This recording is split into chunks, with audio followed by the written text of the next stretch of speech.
Alright. Debunk natin itong sinabi ni Marcos Jr. Kasi kahapon, ang sabi niya, ayan, kahapon sabi niya detained daw sa Prague while or after crossing Czech Republic without proper documentation. Hindi nga specific ano bang proper documentation? Wala bang passport? Ano bang hinahanap sa kanya? ID or what? Hindi siya specific pero yun ang kanyang kanyang balita, yung reporter na Mr. President. Ngayon, iba na. Nabanggit dito yung stopped at the German border. Ayan, stop at German border after entering Czech Republic. Entering from Czech Republic. So, after entering from Czech Republic, denied entry doon sa German border. Hindi natin alam kung hindi specified kung anong German border. Siyempre, mahaba din yung German border So, denied entry sa German border, binalik daw sa Czech or sa Prague. So, kung titignan natin, ito po. Ayan po yung, malaki. Yan. So, ito po yung German border. Ayan po, yan, yung naka-red na yan. Kasi, dito yung Germany, dito yung Czech Republic. So, since looking at the map, ito po yung, yung naka-red pin na yan, naka-pin ng red na yan, yan po yung Prague. So, dito yung Portugal. Okay, yung Portugal, ayan po. So, medyo malayo ang kanyang binya, hindi natin alam. Di rin specified kung via bus, train, airplane, hindi natin alam, hindi na-specify. So, from here, makikita ninyo yung border ng Germany. Ayan po, may kahabaan din po yan. Ayan po, ayan. Ina-highlight natin, ayan po. So, from here, from Portugal, pumasok daw siya sa Czech Republic. Ayan, pumasok sa Czech Republic, sa Prague. Tapos, sinubukan daw niyang nag-cross sa Germany. Kasi, na-stop daw siya sa German border at pinabalik daw sa Czech Republic. So, medyo malabo kasi kung galing ka ng Portugal, basically, Portugal passport holder ka, pumunta ka ng Czech Republic, hindi natin alam saan ka dumaan, anong dinaanan mo, anong ginamit mo.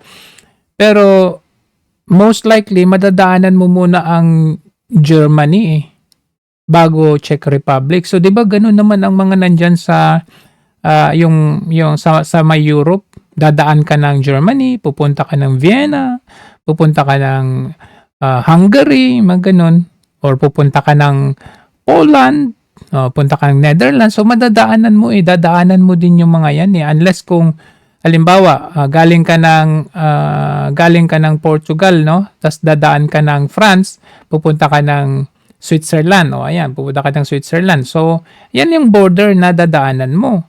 So, most likely, galing siya ng Portugal, baka dumaan siya ng France. Dadaan siya ng France, baka matipuhan niyang dumaan ng Switzerland, tapos pupunta siya ng Austria, and then Vienna, and then dito na sa border ng Austria, papasok na siya sa Prague.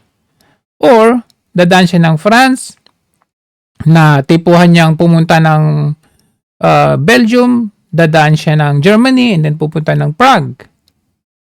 Di ba? Malabo So, ang lumalabas na galing mo na siya ng Czech Republic and then pupunta ng Germany kasi dito daw sa German border siya nahuli. So, ang question natin dyan, kasi tinanong natin anong mangyayari pag tayo po ay nahuli sa German border? Ayan, question natin mismo kay AI. What if I'm caught in the German border going to Prague? Question?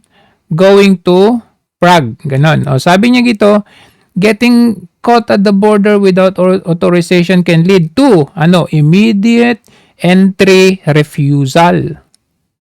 So, kung wala kang proper document, i-refuse nila yung entry mo sa Germany.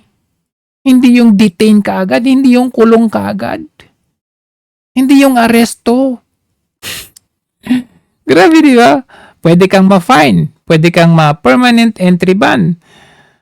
Although, merong detention, pero itong detention na ito, ayan o, detention. May detention, pero yung detention, it can be dahil siguro kung ikaw ay mag-a-apply ng asylum. Pero bakit siya mag-a-apply ng asylum?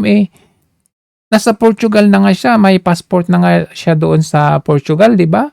Entry refusal is most likely to happen.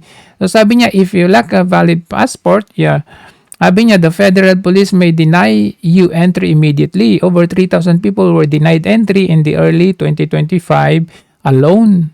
Kasi medyo na sila. Strict. Okay? So, entry ban, pwede yan. Pero, yung sinasabi na nahuli, medyo kaduda-duda yon. Kailangan yung patunayan sa amin na nahuli nga talaga siya. Kasi kung nahuli siya, arrested sa Czech Republic, on what grounds?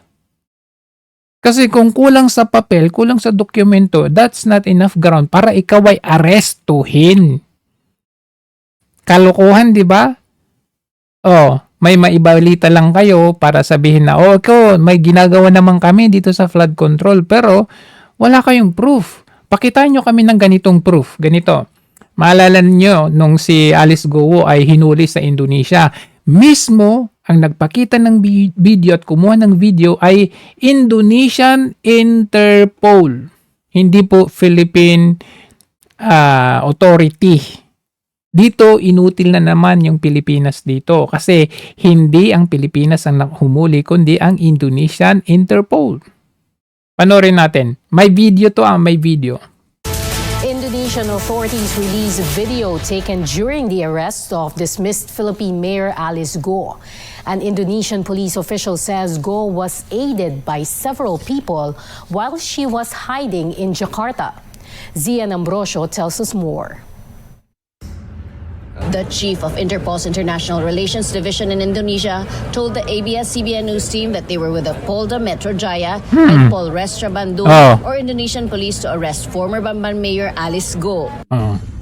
When local authorities entered the house where Goa was hiding, 4 men were seen guarding the area. But when Indonesian police identified themselves, the men immediately escaped. We saw some Yan. Has been found without incident. Go asked permission if she can change her clothes, but the police denied her request. Let me change my clothes. You can change your clothes later in the office. According to Morty, they committed to assist the Philippine government in its search for the elusive mayor. Morty added it wasn't easy. What we understand is they have a Hindi ho ba? Fugitive yan to other countries, not only to Indonesia. But when we were informed that Alice Goa, one of their high priority fugitive coming to Indonesia, and we spoke each other, we discussed. Bakit wala kayong ganito? Bakit wala kayong ganyang footage? Aber? Ito pa, hindi lang yan. Si former Congressman Arnie Teves. Sinong humuli sa kanila? Timor-Leste Police Authority.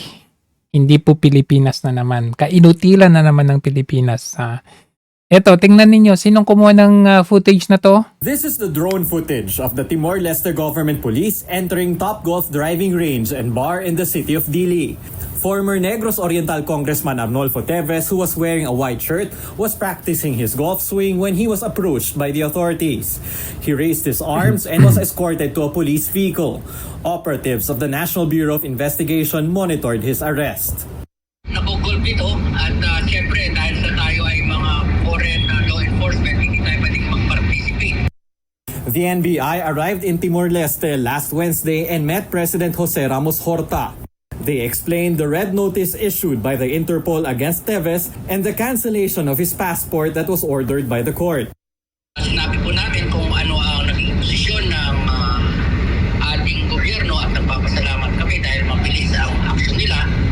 So nakita nyo, may video, may evidence na nahuli nga. Alright? Pero nakita ninyo dito pa nga kay Teves, no? Nahuli siya ng Timor-Leste Authority. Hindi naman nila pinadala kaagad eh.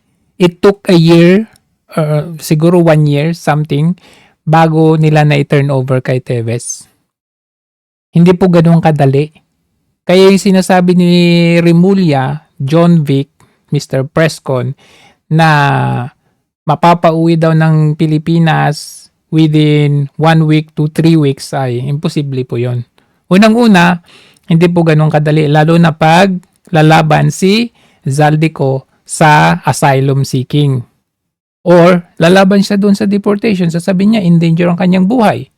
Pangalawa, kung totoo man, ano ang grounds kung bakit siya hinuli? Bakit siya hinuli?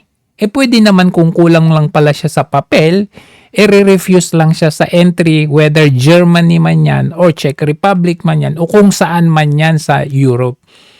I-deny lang ng entry. Bumalik ka sa pinanggalingan mo. Ang pinanggalingan niya, Portugal. Ganun po yun. Pangatlo, kung totoo man na yun nga nahuli, sinong humuli? Czech Republic o Pilipinas?